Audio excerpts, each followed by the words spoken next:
Bonjour, c'est parti pour le tuto numéro 6. Nous allons apprendre à détourer des objets simples.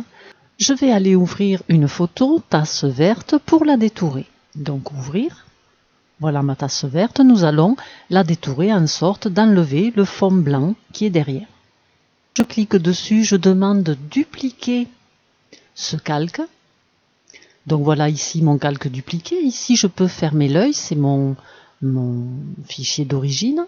Et ici j'ai copié sur un calque. Je peux le renommer. Je double-clique ici et je vais l'appeler calque de travail. Maintenant je viens sur mon calque de travail, je clique avec le côté droit de ma souris où est posé mon majeur et je vais demander ajouter un canal alpha, en sorte d'avoir ce que je vais faire quand je vais enlever mon fond blanc, je serai bien avec un fond transparent dessous. Donc maintenant, je vais faire mon détourage. Donc pour faire mon détourage, je vais prendre mon ciseau intelligent qui est ici. Si vous ne l'avez pas là, vous allez le chercher dans Outils, Outils de sélection, et là vous avez ciseau intelligent. Donc je prends mon ciseau intelligent et je commence par poser mon premier point. Je vais un peu plus loin, je pose le deuxième point. Vous avez vu, la courbe, elle se fait toute seule. Je vais un peu plus loin, je clique pour poser un autre point. Je continue, je pose un autre point. Je continue, je clique et je pose un point. Je clique, ça pose un point. Je clique ici, je clique là, voilà. Et comme ça, je vais faire tout le tour de ma tasse.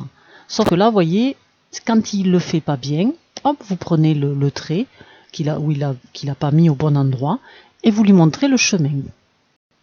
Lorsque j'ai fait mon premier détourage, donc j'ai fermé en me mettant sur le premier point que j'avais fait. Donc de ce point à ce point, ça ferme notre détourage. Maintenant, je vais vouloir ajouter là en ça. Donc pour ça, j'appuie sur le Shift. J'ai un petit plus qui se met à côté de mon ciseau. C'est pour me dire que ça va s'additionner. Là, vous voyez, la sélection, elle s'est faite. Donc là maintenant, je garde le Shift d'appuyer et je continue mon détourage, l'intérieur de ma anse. Et je ferme donc ici, et là je rectifie, voilà. Partout où ça va pas, je peux rectifier comme ceci. Voilà, donc là je peux lâcher le Shift, et j'ai donc mon premier détourage, et ici mon deuxième détourage. Pour valider mes sélections, là maintenant je fais entrer au clavier. Donc là, notre sélection, vous voyez, elle est du bord de la tasse, ici pareil, du bord. Et nous, ce que l'on veut, c'est le blanc que l'on veut enlever. Parce que là, si je prends la gomme et que je gomme, c'est la tasse que je vais gommer et non l'arrière-plan. CTRL Z pour annuler ce que je viens de faire. Donc, il faut inverser. Donc, on va dans Sélection, Inverser. Donc là maintenant, si je gomme, voilà, je gomme bien à l'extérieur de ma tasse. Donc là, je vais gommer l'extérieur de ma tasse.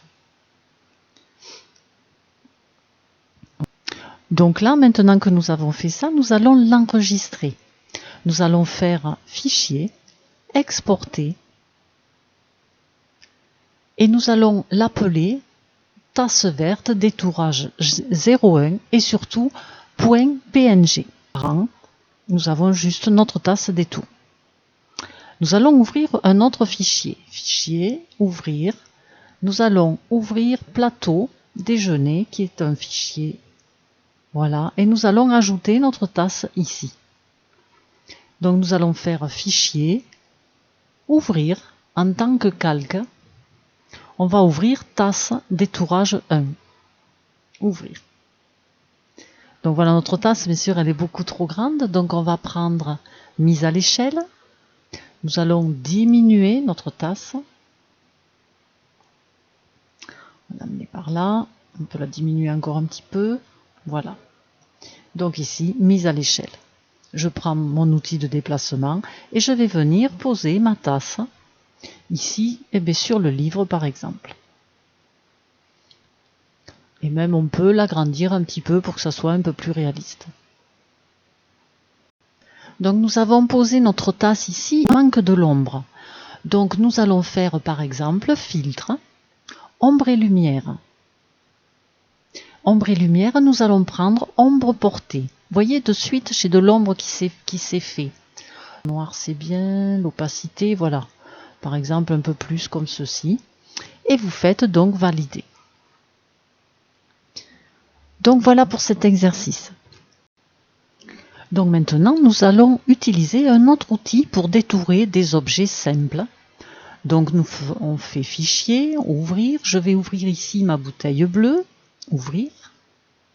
Voilà ma bouteille. J'ai donc un fond blanc et une bouteille bleue. Ici, je vais demander dupliquer sur un autre calque. Donc là, il a dupliqué sur le calque. Donc vous voyez, on est écrit en gras. Ça veut dire que nous n'avons pas de transparence. Donc je suis bien sur ce calque. Je fais calque. Ici, transparence. Je demande ajouter un canal alpha. Là, vous voyez, c'est devenu écrit en maigre. Je vais redonner un nom. Donc c'est mon calque de travail. Donc ici, je peux fermer mon fichier de départ et je vais travailler directement ici sur mon calque de travail. Donc je vais prendre, voyez cet outil, c'est une baguette magique, outil de sélection contiguë. Hop, je reviens dessus et voyez la lettre, le raccourci pour avoir cet outil, c'est U. Vous tapez U au clavier.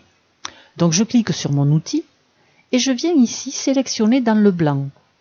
Donc là, vous voyez, j'ai sélectionné toute cette zone. Vous voyez, puisque mes pointillés démarrent ici et ici. Voilà, donc ça veut dire que c'est tout ce qui est blanc. Si je prends ma gomme, je peux gommer, voilà, tout ce qui est blanc autour de ma bouteille. Donc on peut faire fichier, exporter, sous. Et on va donc demander l'extension PNG. Donc on tape PNG à la place de JPEG. Donc j'enlève JPEG et je mets PNG. Donc ça, elle va venir se mettre ici. Donc PNG, je vais l'appeler bouteille 1 pour la retrouver. Et je fais exporter. Voilà, donc ma bouteille est exportée et je vais pouvoir l'ouvrir sur un autre fichier. Donc je fais fichier, ouvrir. Et je vais ouvrir plateau numéro 2. Voilà, ouvrir. Donc voilà mon plateau numéro 2. Je vais faire fichier, ouvrir en tant que calque. Je vais chercher ma bouteille bleue 1 puisqu'elle est détourée, ouvrir. Voilà ma bouteille, donc bien sûr elle est toujours trop grande. Je prends mon outil de mise à l'échelle, je clique dessus et je vais pouvoir la diminuer. Alors, CTRL Z. Voyez là, ici, ma chaîne, elle est cassée. Si je clique dessus, elle n'est plus cassée et donc, voilà, je ne la déforme plus. Donc, je vais la mettre comme ceci. Voilà, et je vais pouvoir venir la poser, par exemple, ici. Et je vais faire comme tout à l'heure, donc je fais mise à l'échelle et je vais venir ici chercher mon filtre d'ombre portée. Et je fais valider. Fichier, exporter sous, et là je peux le laisser par exemple en JPEG, je vais l'appeler 02 puisqu'on l'a modifié, exporter. Donc dans ce tuto, nous avons vu deux outils différents pour détourer un objet. Ce tuto arrive à sa fin, je vous souhaite une bonne fin de journée et je vous dis à très bientôt pour le cours numéro 7. Au revoir.